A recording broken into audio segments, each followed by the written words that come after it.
Nature is the best medicine అని మీలో ఎంతమందికి తెలుసు? తెలిసే ఉంటుందండి. ఎందుకంటే నేచర్ లవర్స్ చాలామంది ఉంటారు కాబట్టి. అలానే నేచర్ ఇష్టపడని వాళ్ళు కూడా ఉంటారు కొంతమంది.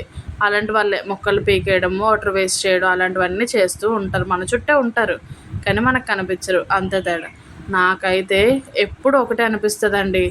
ఎవ్వరు లేని చోట ప్రశాంతంగా సెలయేరు పారుతూ, చుట్టూ చెట్లు, కమ్మని గాలి వీస్తుండగా అక్కడ కూర్చొని దాన్ని ఆస్వాదించాలి అనిపిస్తుంది. నాలానే మీకు కూడా అనిపిస్తుందా? నిజం చెప్పాలంటే మనకొక జ్వరం వచ్చినా, ఏమొచ్చినా కూడా కాసేపు మీరు నేచర్‌తో మాట్లాడండి. మాట్లాడడం అంటే అది మనతో మాట్లాడదు. అలాంటి చెత్త కామెంట్స్ అన్నీ పెట్టకండే. ఆస్వాదించండి. కళ్ళు మూసుకుంటే నేచర్ నిజంగా మీతో మాట్లాడుతది. నాకైతే నేచర్ అంటే మహా ఇష్టమండి బాబు. ఎందుకు అనుకుంటున్నారా? ఎందుకంటే నేచర్ నాకు చాలా ఇచ్చింది. నేనిప్పుడు ఇంత ఆరోగ్యంగా, స్ట్రాంగ్‌గా మీతో మాట్లాడుతున్నాను అంటే దానికి కారణం నేచర్. దాని నుంచి వచ్చే గాలి, దాని నుంచి తీసుకునే ఆక్సిజన్ నాకన్నీ చాలా బాగా ఉపయోగపడ్డాయి. చుట్టూ చెట్లుంటే చాలా యూస్‌ఫుల్ అవుతుంది మీకు కూడా. ఇక నుంచైనా మీ ఇంటి చుట్టూ చెట్లను పెంచండి.